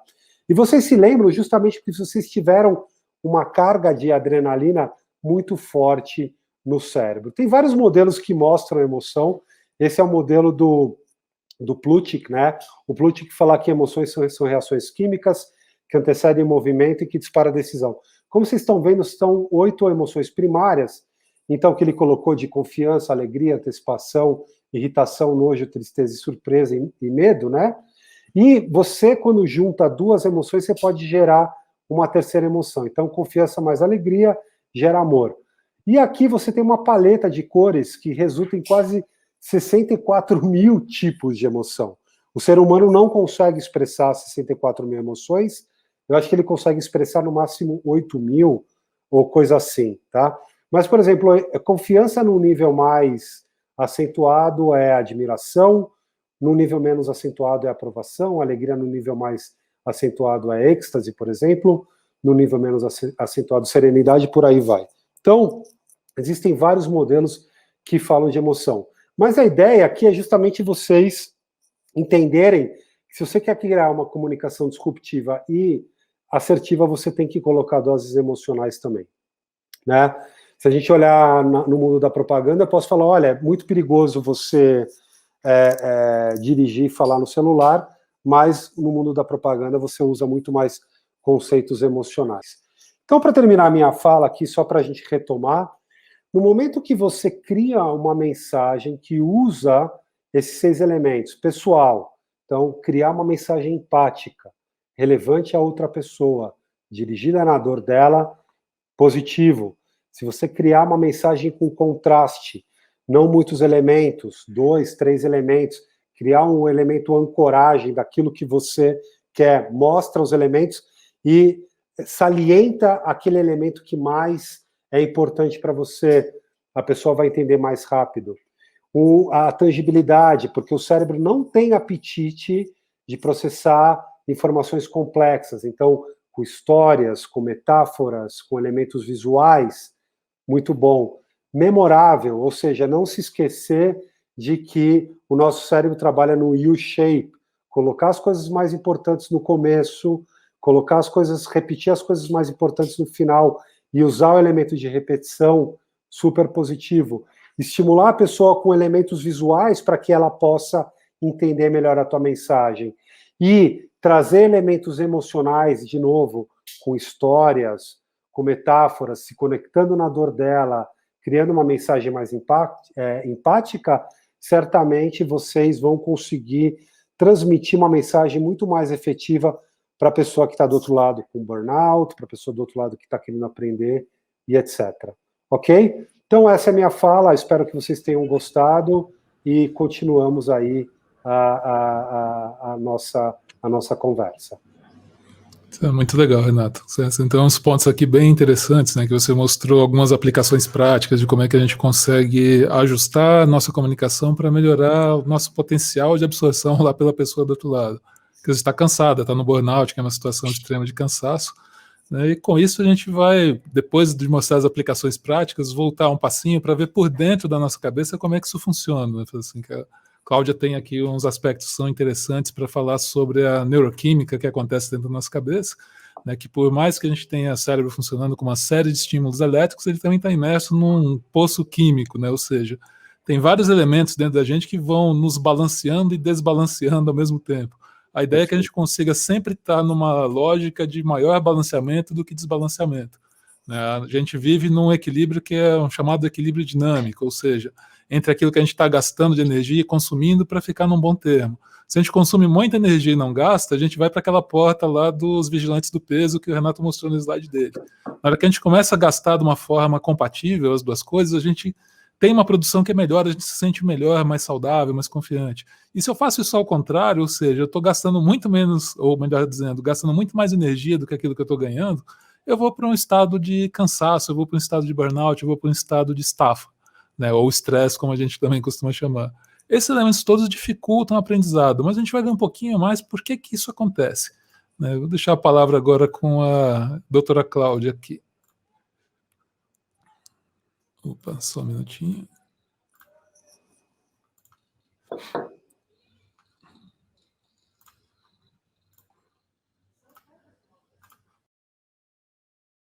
Disse o mestre, aos 15 anos eu orientei meu coração. Aos 30 eu plantei meus pés firmemente no chão. Aos 40 eu já não sofria mais de perplexidade. Aos 50 eu sabia quais eram os preceitos do céu. Aos 60 eu já os ouvia com ouvidos dóceis. Aos 70 eu já poderia seguir as indicações do meu próprio coração, porque o que eu desejava não excedia mais as fronteiras da justiça, já dizia Confúcio há mais de 2.600 anos atrás. Ele sabia que ele realmente era um grande ser humano. Então, até onde a gente pode enxergar, em termos antropológicos, existem 3 tipos de seres humanos. Quais desses vocês se encaixam? Né? Existem aqueles que nascem e morrem piores do que nasceram. Esses são os degenerados. Existem aqueles que nascem e morrem exatamente como nasceram. Esses apenas mantiveram a saúde, mas existem aqueles que nascem e se tornam quem eles realmente são, assim como uma flor se torna uma flor, assim como uma mangueira se torna uma mangueira. Esses são os que aceitaram os desafios da evolução. Vocês estão aceitando os desafios da evolução? Uma vez perguntaram para Krishnamurti, o que você ensina? Por que você ensina? Aí ele disse, mas por que um pássaro canta? Né? Aquilo já estava tão interiorizado dentro dele que ele era aquilo que ele fazia. Então, vamos entender um pouquinho de neurociência.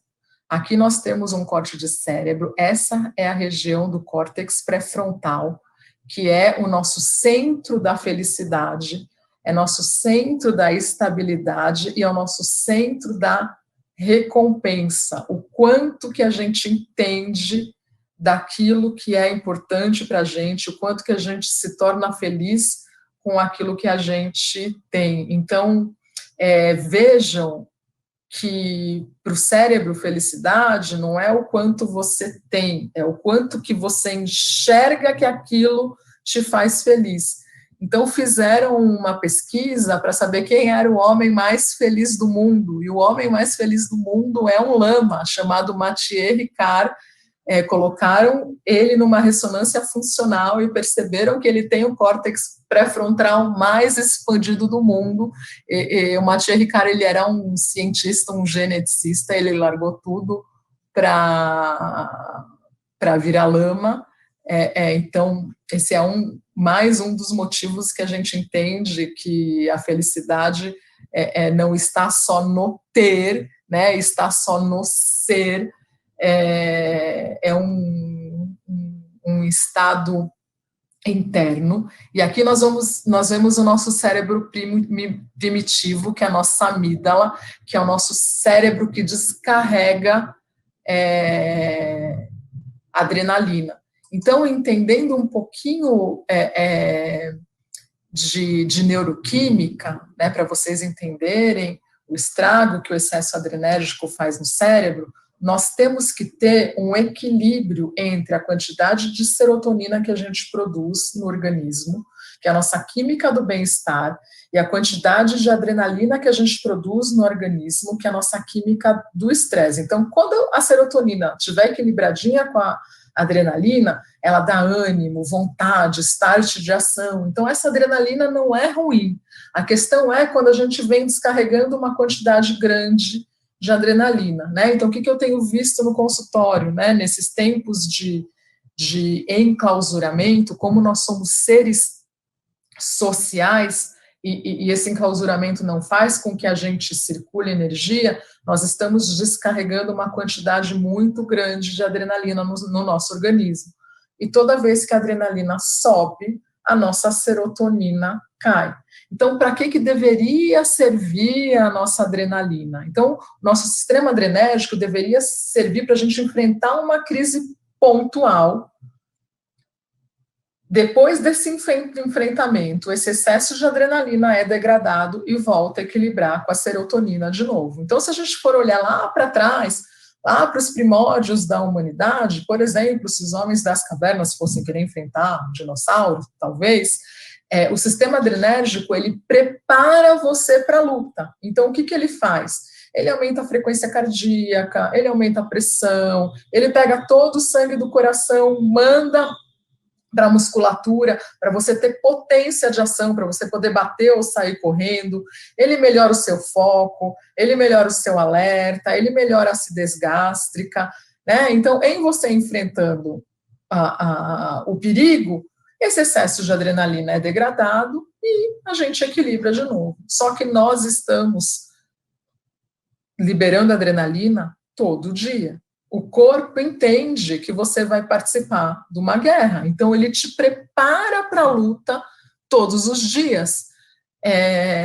Na primeira fase do estresse, a gente chama de fase do super-homem ou da super-mulher, né? Você dorme mal, come mal, faz tudo ao mesmo tempo, mas você tem energia, você dá conta do recado.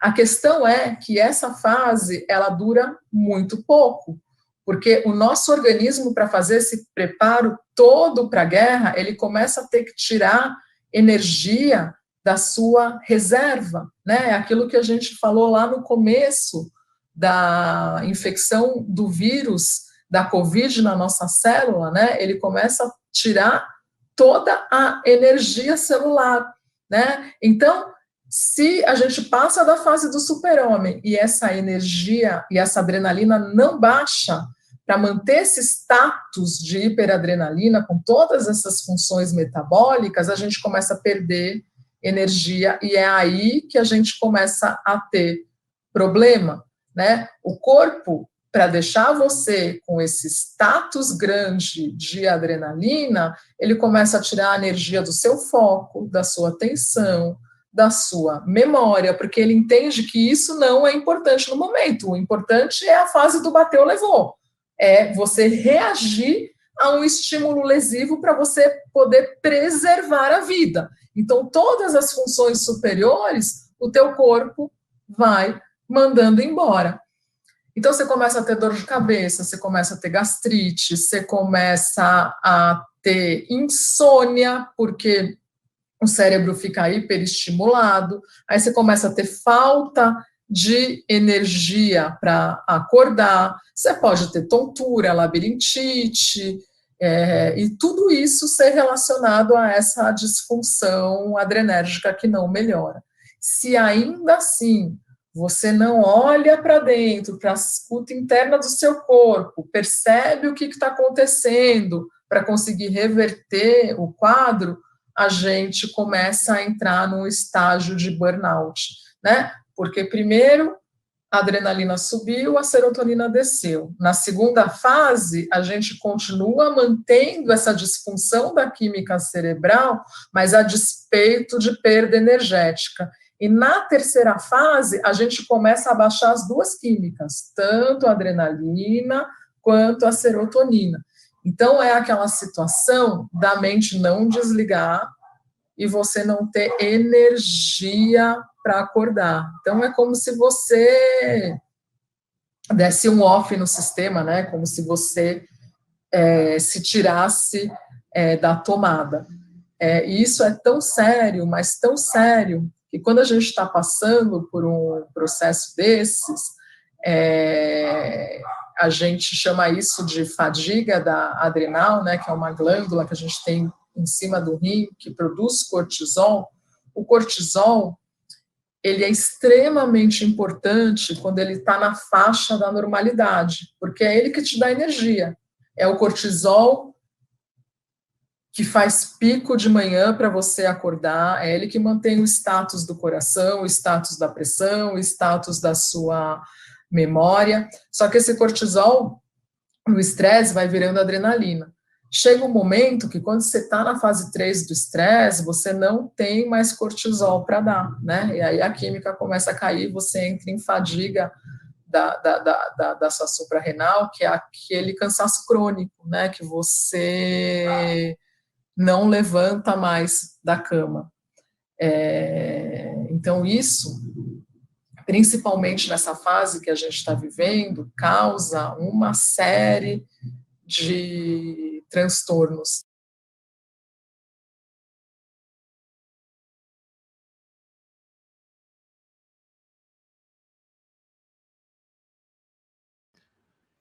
E a gente vê aqui, né, que no meio dessa química toda, de todos esses outros elementos que aconteceram, para pensar um pouquinho para ver como é que estão as mentes ao seu redor depois de 15 meses de pandemia.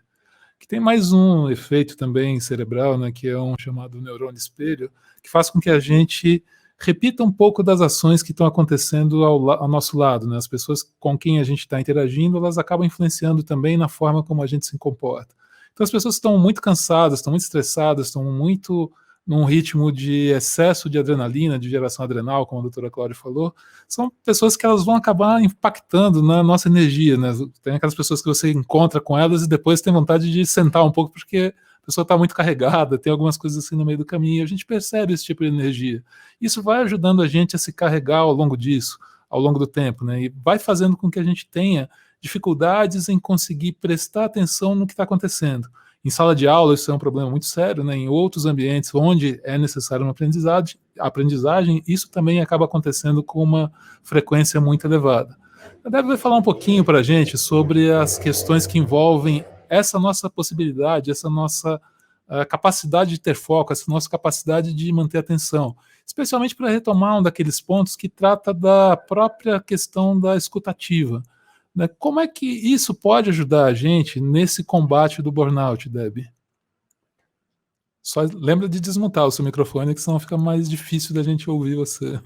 Escutativo, estou escutando a mim mesma aqui. Muito obrigado, desculpa, gente. Eu sei que o tempo está chegando perto do final, nós vamos transbordar um pouquinho, tá?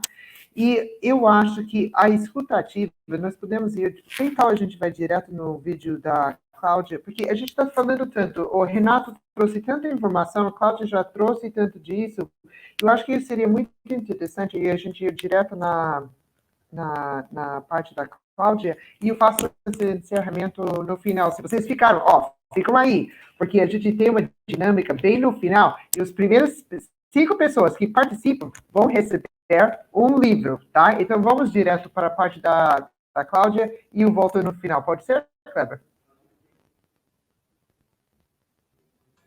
Pode sim, vou dar uma alterada aqui só no sistema de som, a gente já pega as falas finais. Desculpa, aqui da Cláudia. Gente, que a gente já está em cima do horário e não queremos perder esse grande conteúdo da doutora Cláudia e eu posso consolidar para vocês bem nos últimos 10 minutos.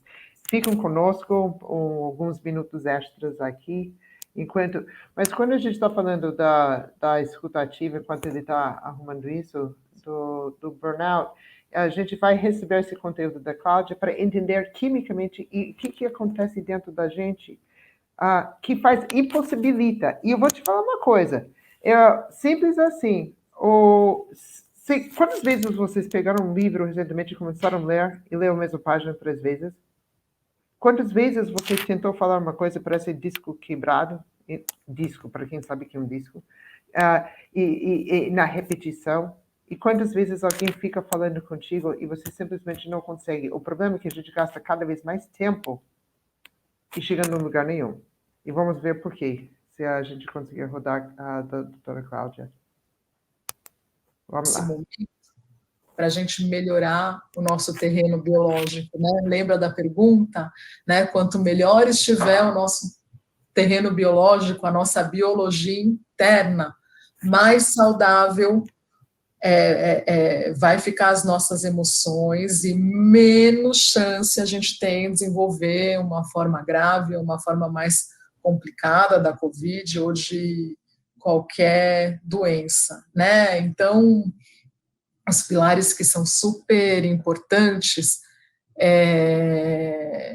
a gente tem que manter uma qualidade de sono saudável, né? Então, quanto de melatonina você está produzindo? Nós temos que ter 4 fases durante o nosso sono, né? Então, o sono é um dos pilares, é extremamente importante. Fase 1 é sono leve, fase 2 é sono um pouquinho mais profundo, fase 3 a gente sonha, fase 4 é a fase de sono reparador, que geralmente acontece depois de umas 3 horas que a gente dorme, e essa fase 4, a gente tem que ter pico máximo de melatonina, que vai fazer um monte de coisas importantes para o nosso organismo. Ela vai fazer detox hepático, ela vai estimular o nosso sistema antioxidante, ela vai limpar o nosso organismo, vai estimular nosso sistema imune, vai matar tudo que é célula neoplásica que a gente fez durante o dia e vai colocar nossa pineal para dormir e fazer sono reparador. Nós todos somos disfuncionais da produção de melatonina por conta dessa luz do computador, da luz do celular, né? Então, como anda o seu sono é importante. Nós temos que manter os nossos exames de sangue na faixa do ideal para o nosso organismo funcionar e não somente da normalidade, que é uma faixa muito ampla, então não é só estar com exames normais, é estar com exames em níveis ótimos para o funcionamento do seu corpo. Nós temos que melhorar a nossa microbiota intestinal, quer dizer, como é que estão as bactérias do seu organismo, né? É lá no nosso intestino que a gente absorve uma molécula super importante chamada triptofano, que ele vai se transformar no cérebro em serotonina e depois em melatonina, né? Então, todo esse eixo, triptofano, serotonina e melatonina, é super importante para a estabilidade neuronal e para você manter uma neuroquímica saudável, né? O quanto que a gente produz de mitocôndria, né? Quanto que a gente está fazendo de atividade física, lembra? A mitocôndria é a nossa organela que respira. Uma outra pergunta também importante nesses textos aí de Covid é o quanto você tem produzido de irisina. A irisina é um hormônio que a gente produz no exercício e mostram os estudos que a irisina transforma a gordura branca, inflamada, ruim, aquela gordura visceral em gordura marrom, que é a gordura boa, e ela também impede o vírus da Covid de acoplar e de entrar dentro da célula. Então, quanto de irisina você tem produzido ultimamente, né? E último pilar, né? Como tem sido a estabilidade dos seus pensamentos, né? Então, Buda dizia que nossa mente é como se fosse um macaco pulando de galho em galho, né? Na ignorância da floresta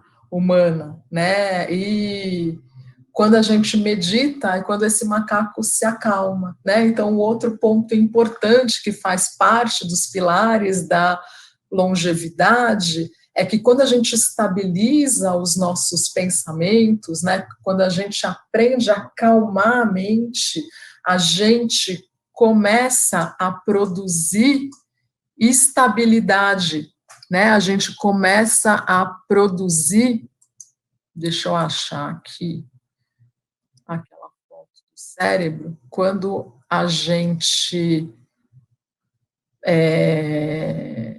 estabiliza os nossos pensamentos, quando a gente não entra na compulsão mental, a gente expande o córtex pré-frontal, que é a nossa área de felicidade. Então, o oriental, quando medita, ele mantém os pensamentos na periferia da mente. Então, eu vou dar um exemplo para vocês. Vamos supor que hoje eu tivesse que ir saindo daqui depois de dar essa aula e para o hospital ver um paciente, né? Isso é um fato.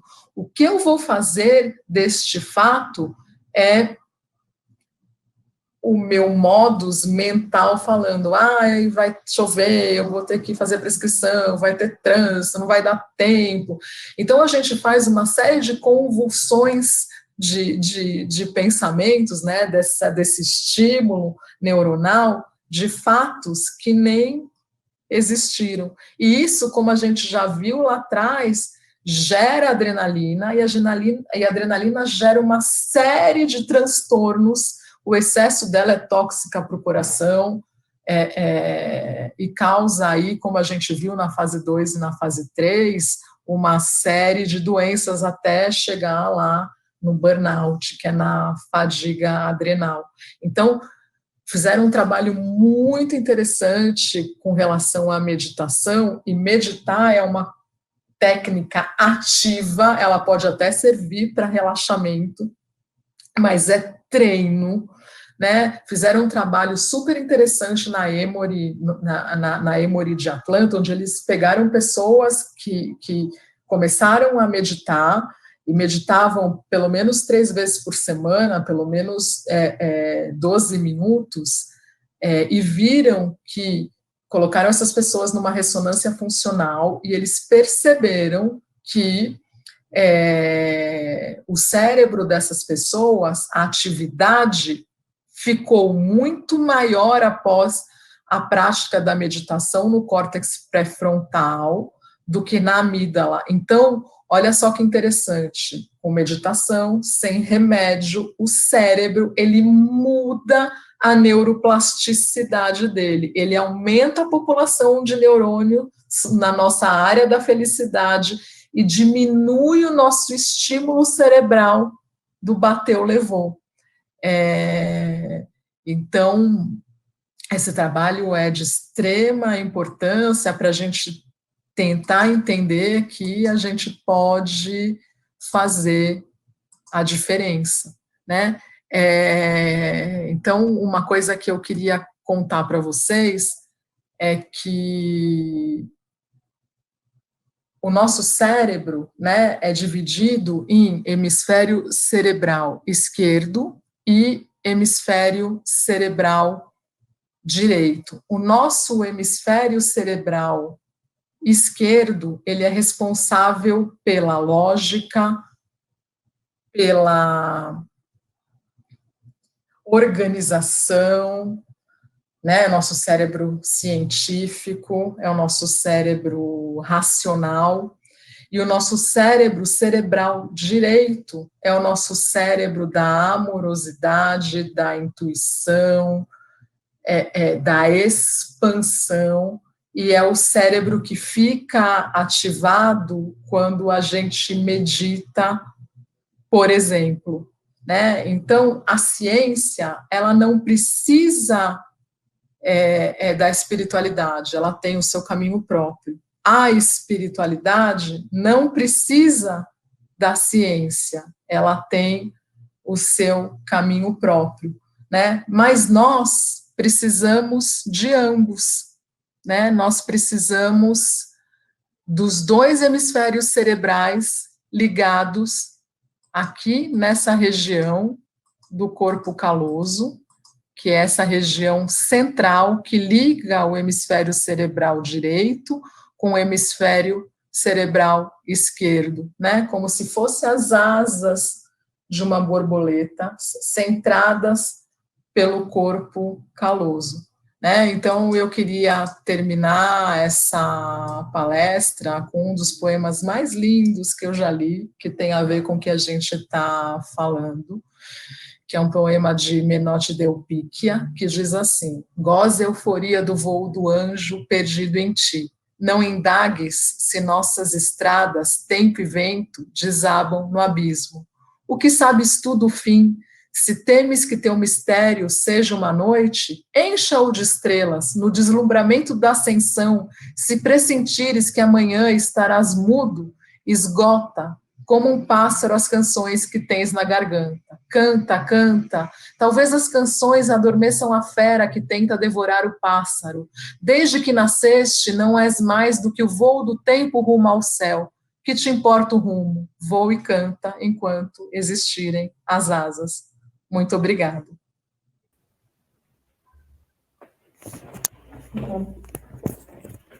E estamos de volta. Eu estou sem bateria. Vamos conectar rapidinho. Ok. Kleber, você poderia voltar para a próxima slide? Boa noite, todo mundo. Cláudia, muito obrigada. Eu sei que a Cláudia está assistindo lá do consultório nesse momento. Acabamos de ouvir do lado racional e do lado criativo do cérebro como colocar isso. E agora eu vou pedir para o Kleber subir os... Kleber, você poderia compartilhar na tela, por favor, que aqui do nosso lado público nós estamos conseguindo chegar?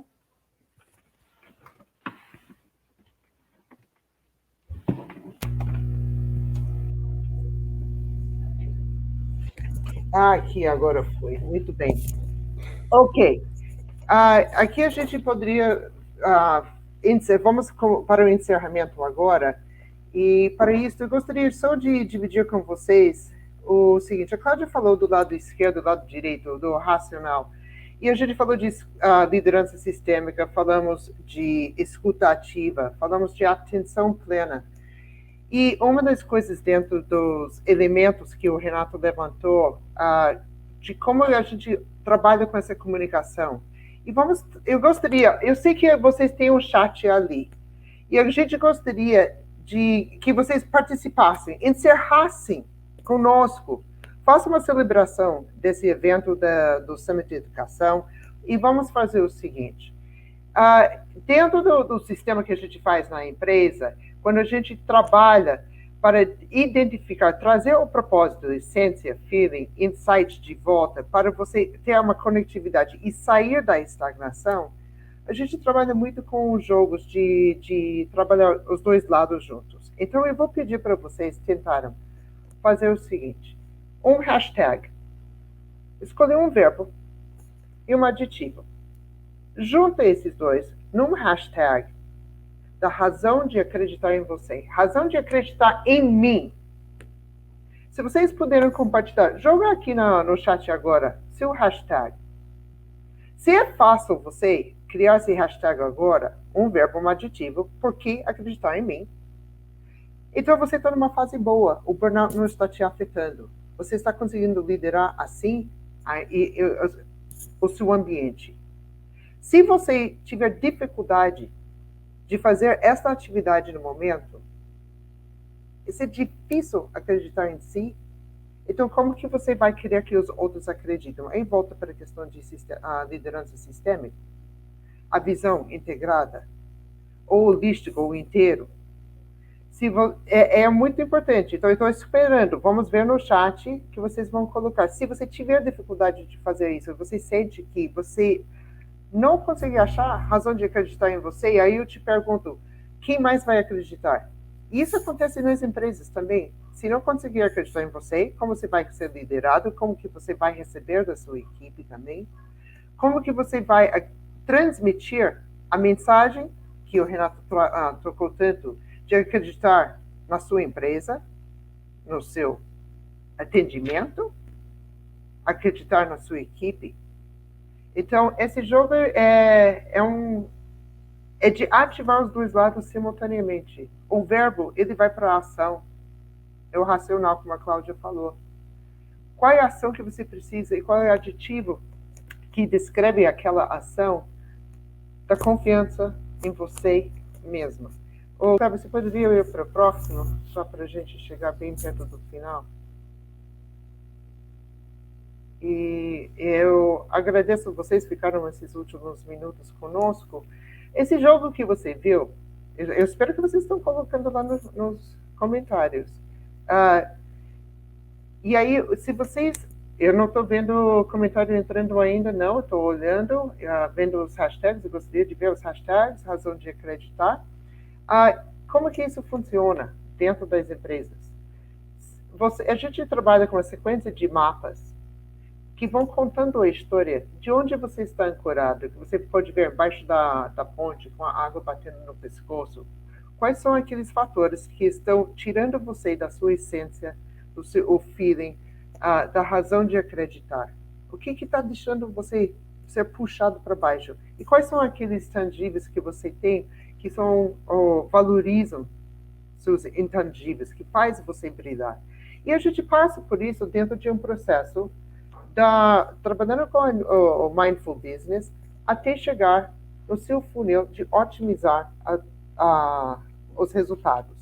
Resultados daquilo que você está comunicando, o resultado que você está fazendo e trazendo de volta, através da liderança sistêmica, o sentimento do propósito.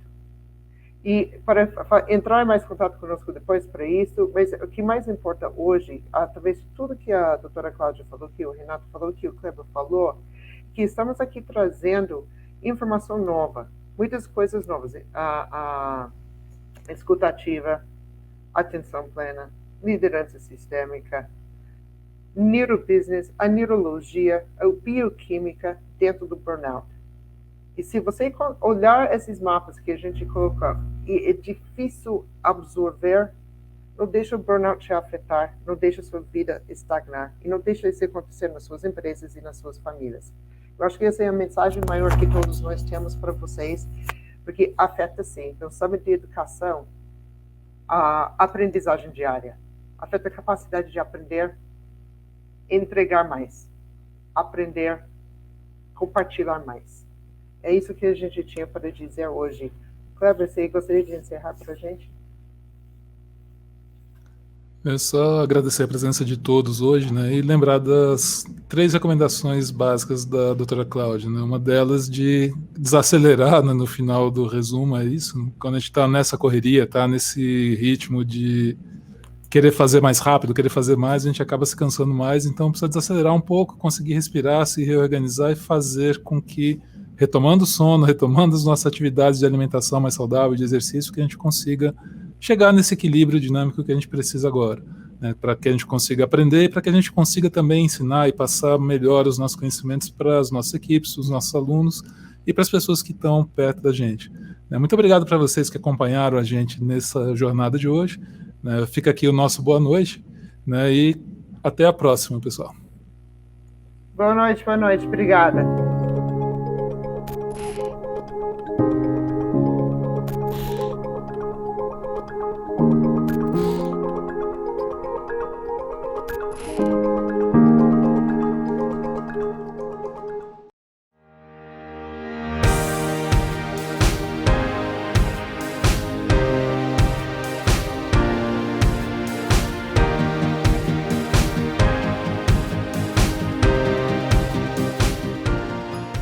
Presidente do Fundo Comunitário e junto com o presidente da CIP, com o presidente da Hebraica, a gente teve a visão de criar um lugar que a gente pudesse ajudar o jovem a empreender.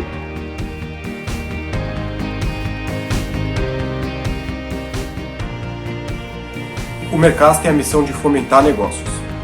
Como hub, o nosso trabalho é o de juntar as partes, auxiliando o empreendedor, do iniciante ao mais experiente, trazendo o investidor, que busca as melhores oportunidades de investimento em inovação, o mentor, que faz a interface com os empreendedores, trazendo sua experiência e conhecimento, o ambiente regulatório e o mercado de trabalho, que tornam tudo isso possível. Nós somos absolutamente comprometidos com a nossa missão. E é através de um evento como esse, que envolve inúmeros profissionais e junta educadores da rede pública, privada, da educação básica, universitária, startups e fornecedores, que vemos esse trabalho se realizar.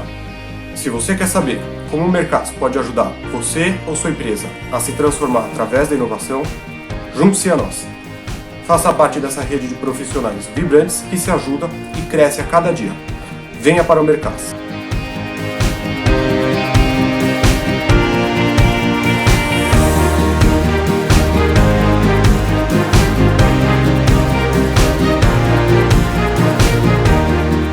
Ações como essa do Mercas são muito importantes para juntar essas pessoas no mercado, juntar a inteligência, juntar todas as idades, juntar todo o repertório, para a gente poder acelerar negócios e ao mesmo tempo dar valor a outros negócios.